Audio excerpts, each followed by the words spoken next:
ولا حول ولا قوة إلا بالله العلي العظيم. الحمد لله ثم الحمد لله. Puja dan puji syukur tak lupa kita aturkan kehadirat Allah Subhanahu wa taala. Salawat serta salam tak lupa kita aturkan dan kita curahkan kepada junjungan kita tercinta baginda Nabi besar Muhammad sallallahu alaihi wasallam yang telah membawa dan menyelamatkan kita seluruh umatnya dari zaman kebodohan menuju zaman yang penuh dengan ilmu yang bermanfaat.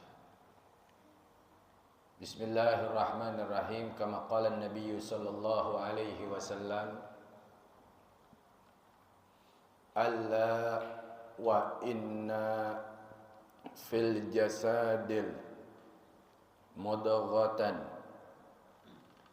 idza saluhat saluhal jasad kulluhu wa idza fasadat fasadal jasadu kulluhu ala wahya qalbi. Rawahul Bukhari. Telah bersabda Nabi kita Sayyiduna Muhammad sallallahu alaihi wasallam, ketahuilah di dalam tubuh manusia ada segumpal daging. Jadi di tiap tubuh kita ini ada segumpal daging.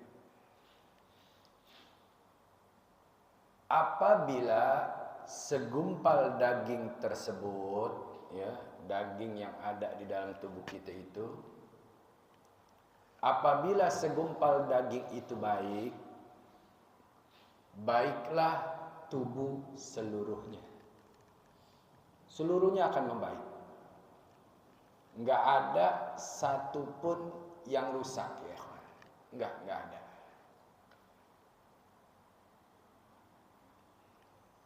Dan apabila kata Nabi sallallahu alaihi wasallam daging itu rusak, ya, segumpal daging itu rusak, sedikit aja, jangan semua, sedikit aja rusak, rusaklah tubuh seluruhnya. Nah, maka seluruh tubuh itu akan rusak. Ketahuilah olehmu, kata Nabi sallallahu alaihi wasallam, bahwa segumpal daging itu adalah hati. Pentingnya, ikhwan, ya. Penting kita menjaga hati kita, tapi lebih penting lagi kita harus menjaga hati seseorang. Ya. Jangan sampai kita bisa menjaga hati kita, kita mau hati kita selalu dijaga dan terjaga, tapi kita nggak mau menjaga hati seseorang. Nah, ini salah besar.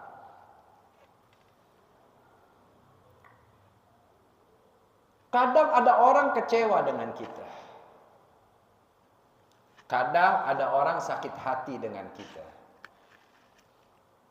Kadang ada orang terkena perasaan dengan kita. Kan gitu ya. Yang menyebabkan hatinya rusak siapa? Kita. Orang kalau hati udah rusak, ya, tersentuh hatinya, tersentuh perasaannya, apa aja keluar. Betul gak? Ya. Kita rusak nih hati dia caci maki kita. Nah, kita bilang sama dia, "Ane kan udah minta maaf. Kan begitu. Ane kan udah minta maaf sama ente. Kenapa ente terus caci maki ane? Hah? Selalu terus omelin ane. Kenapa? Karena hatinya rusak. Sebab kita. Nah, tanggung jawab kita apa? Obatin tuh. Nggak cukup kami minta maaf, obatin. Ya. Coba kafir Quraisy dahulu ya ikhwan. Nabi Muhammad sallallahu alaihi wasallam diutus oleh Allah Subhanahu wa taala. Apa yang Nabi bawa? Yaitu membawa kebenaran, kan begitu? Hah? Mereka katakan apa? Ya Muhammad, udah kami beribadah seperti ibadah kakek moyang kami. Kami sembah apa yang disembah oleh kakek moyang kami. Kamu jangan merusak dong. Apa dibalas sama Nabi? Dengan caci makian? Kagak. Tapi Nabi dakwah jalan terus gak? Jalan.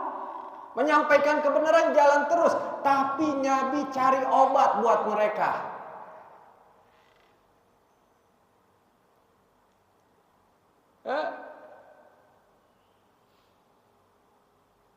Nabi kasih obat sama mereka. Sehingga apa obat yang didapat oleh mereka? Mereka sadar bahwasanya jalan mereka tidak benar. Ya. Mereka mengucap 2 kalimat syahadat, mereka ikut Nabi Muhammad sallallahu alaihi wasallam. Coba kita punya kebiasaan di sini begini, tiba-tiba ada orang datang begini-begini. Marah gak kita? Sakit gak hati kita? Sakit ya. Sampai Nabi Muhammad sallallahu alaihi wasallam setiap mau ke masjid dilemparin kotoran. Hah? Nabi dilemparin kotoran. Apa Nabi balas? Kagak. Nabi pulang, ganti baju, jalan lagi. Ini orang sakit. Nabi tanya, ini mana orang yang sering lemparin aneh dengan kotoran? Kok aneh aman jalan ke masjid? Itu orang jatuh sakit ya Rasulullah. Terbaring di tempat tidurnya. Kata Nabi, ini ada sedikit uang. Belikan obat-obatan, belikan buah-buahan. Dan katakan, aku ingin menjenguknya. Aku akan datang ke rumahnya. Sampai ini akhwan. Jadi kalau ada kita sakitin perasaan orang, sakitin hati orang, cariin obat buat dia. Ya. Al-Faqir pernah didatangi oleh seseorang. Dia datang ke rumah, dia marah-marah. Dia bilang, "Ana tanya, ada apa?" "Anak majelis taklim Al-Khairiyah Habib." "Ya, majelis taklim mana? Kenapa?" Dia nyerempet, "Ana punya anak. Ana minta pertanggungjawaban." "Ya sudah, kamu minta pertanggungjawaban apa?" "Dia minta maaf dengan anak saya." "Oh gitu, ya nanti saya cari anaknya." "Siapa?" "Nggak tahu namanya, itu kan murid Habib." "Kenapa?" "Tatkala dibawa nama majelis taklim berarti bawa anak. Ana harus bertanggung jawab. Ana mempunyai tugas mencarikan obatnya." Ini penting ya akhwan. Tapi kalau dibilang si fulan, oh si fulan, rumahnya di sana, ente datang aja ke rumahnya. Kalau disebut nama. Kalau dia bawa nama majelis taklim, Anda bertanggung jawab.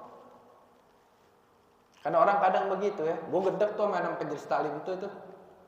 Ada nggak begitu? Tatkala para sahabat perang aja, merusak taman daripada kafir Quraisy. Mereka mengadu kepada Nabi, "Ya Rasulullah, ini pasukan muslim. Mau perang injak-injak rumput kami, rusak semua ya Rasulullah. Kami nggak terima ya Rasulullah. Nabi minta maaf. Apa yang bisa aku bantu? Aku mau mereka datang minta maaf dan mereka rapikan itu rumput. Nabi panggil sahabat semua, kau datang kepada si fulan karena kau telah merusak rumput mereka dan kau ganti itu rumput. Diganti ya kawan.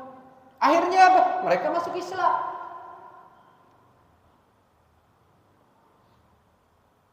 Ya? Mereka masuk Islam. Itulah cara menjaga hati. Jangan kita bisanya lukain hati orang. Tatkala dia terus-terusan sampai terluka hati kita, jangan salahkan dia. Karena kita yang memberikan luka kepadanya. Jelas gak tuh? Cariin obatnya.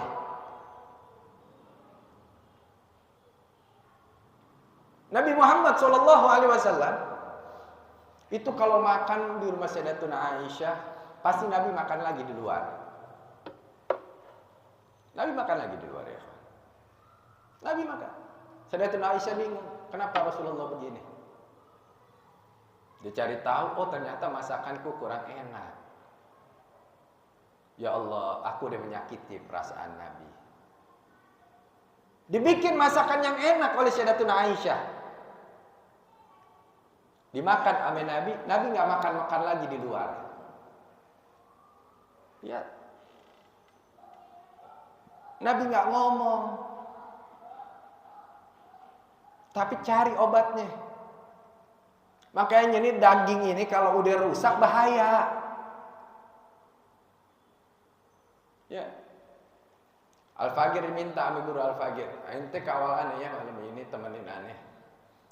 Guru sekaligus murabbi.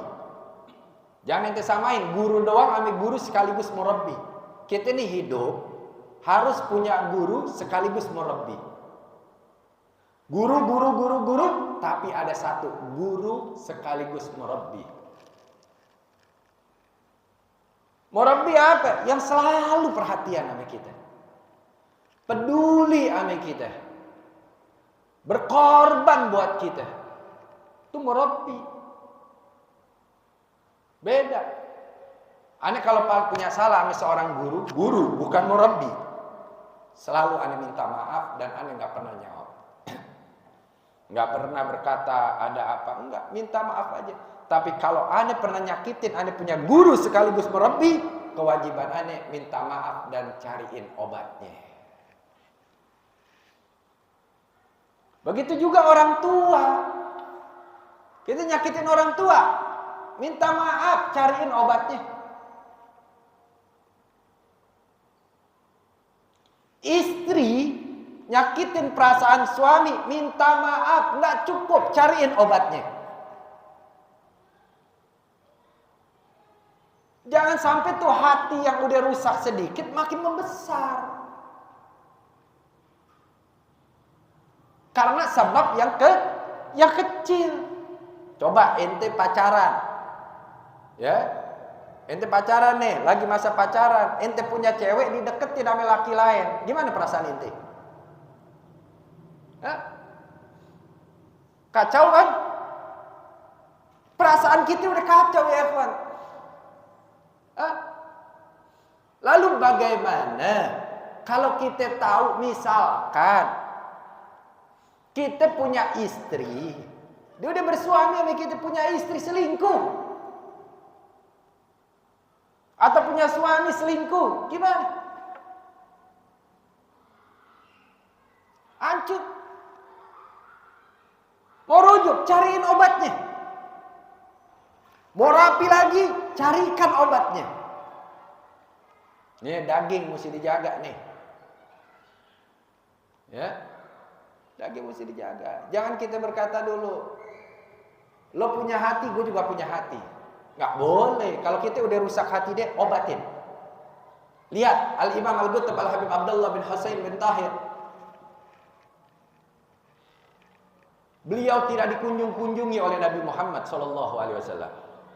Nabi nggak hadir Enggak menjumpai Al-Imam Al-Gutub Al-Habib Abdullah bin Husain bin Thahir. Apa yang terjadi? Habib Abdullah bin Husain bin Thahir hancur hatinya. Terjatuhlah sakit. Terjatuh sakit, panggil dokter. Kata dokter, ini nggak ada penyakitnya. Ini nggak ada penyakitnya. Panggil tabib, diobatin sama tabib.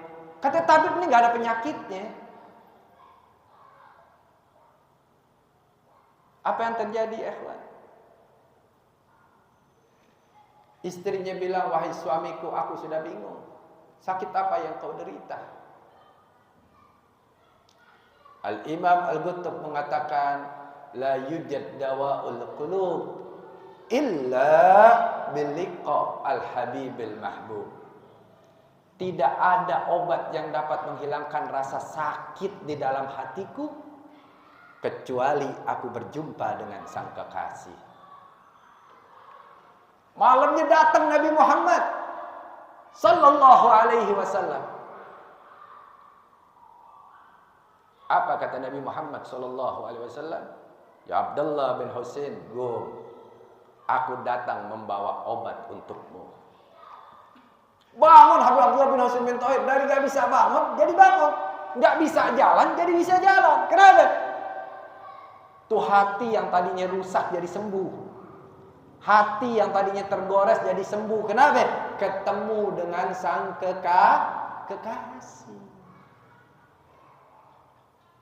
Nah, jadi artinya maksudnya, kalau kita gores perasaan orang, gores hati orang, minta maaf, cariin obatnya. Kalau dia ngomel terus sama kita wajar ya, Pak. Ya, Al-Fagir dulu begitu. Ana ketemu dengan guru bilang, antum temenin ana ya nanti ba'dal isya. Maaf Ustaz, ana nggak bisa ba'dal isya. Ana 8:30 baru di rumah. Oh ya, marhaba. Guru yang atunya lagi nelpon. Kabarin tuh si itu suruh ikut kita. Kita jalan jam 10. Telepon ya, Ikhwan. Jam berapa jalan? Jam 10. Oh, ana ikut deh. Tapi ana nggak tahu guru murabbi dan guru acaranya satu tempat. Ana nggak tahu tuh. Guru sekaligus murabbi, memang ana nggak bisa habis isya jalannya. Yang guru ini 9:30-an. Ana udah di rumah, bisa ana temenin. Sampai di sana, anak kawal sampai depan, di tengah jalan, guru murabbi pulang, guru yang anak kawal masuk, ketemu, anak nggak dikasih tangan, nggak dikasih tangan ya, anak minta maaf, didiemin,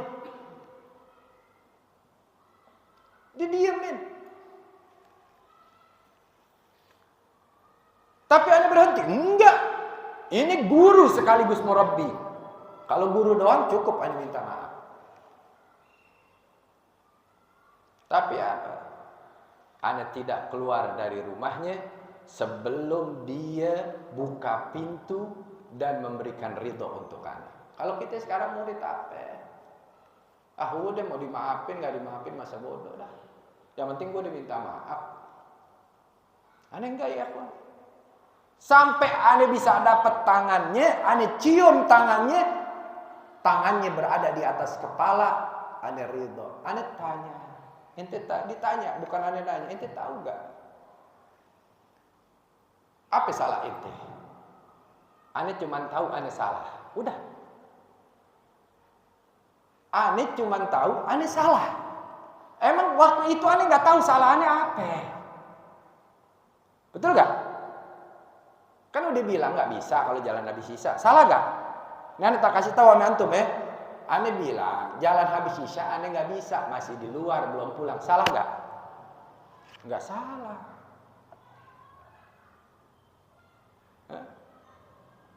Nggak salah. Yang antum bilang temenin ane jalan jam segini, ane bisa. Salah gak? Nggak salah. Ya. Tapi di mana letak kesalahan kita? Kita ada di tempat acara tersebut, di mana guru sekaligus murabbi hadir di itu tempat. Tergores hatinya ya ikhwan. Ah elah begitu aja. Nggak boleh kita bilang begitu. Ya nggak boleh. Ah Ustadz ini mah payah, Habib ini mah payah. Nggak boleh. Kita udah gores hatinya, minta maaf, cariin obatnya. Apa obat yang bisa bikin dia ridha kepada kita? Bikinin kopi. Dia belum masuk kelas, bikinin kopinya udah ada, rokoknya udah ada. Ini guru dan murabbi. Ya, kalau milih guru yang lain, guru bukan murabbi. Ya, maafin aneh, maafin. Tetap. Ya, aneh pernah bikinin kopi seorang guru, memang aneh salah, kelamaan ngobrol, keasikan ngobrol. Guru udah ngajar 3 jam, pala suntuk, gak puyeng ngajar, pengen ngopi kan begitu. Kelamaan. Taruh kopinya disiram ke muka aneh. Siapa yang gak sakit hati? Mau kita sakit hati? Padahal kita udah ngerusak hati guru kita. Apa obatnya? Keluar, bikinin kopi lagi. Nggak usah ngomong, bikinin kopi. Diguyur ke muka aneh. Kopi melepuh, panas, diguyur.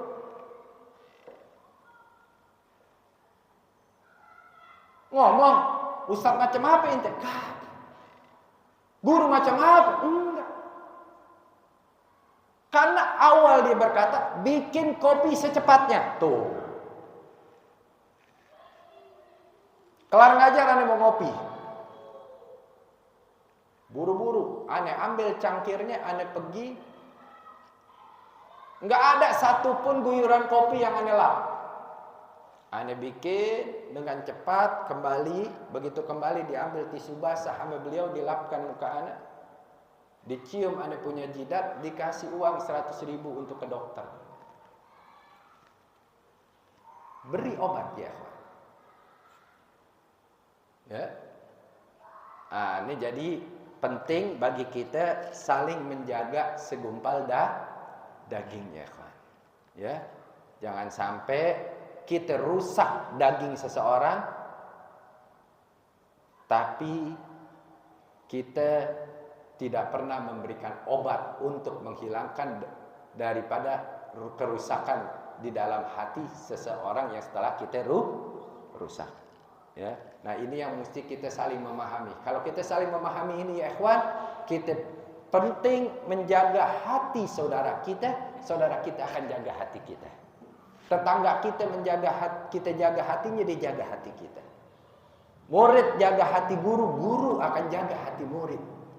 Suami menjaga hati istri, istri juga wajib menjaga hati suami. Anak kepada orang tua kepada anak. Ini keselamatan kita dengan saling menjaga daripada hati kita. Mudah-mudahan Allah selamatkan kita dunia hingga akhirat. Subhanakallahumma wa bihamdika asyhadu an la ilaha illa anta astaghfiruka wa atubu ilaik. Wa sallallahu ala sayyidina Muhammad nabiyil ummi wa ala alihi wa sahbihi wa barik wa sallam. Walhamdulillahi rabbil alamin ya rabbana tarabana.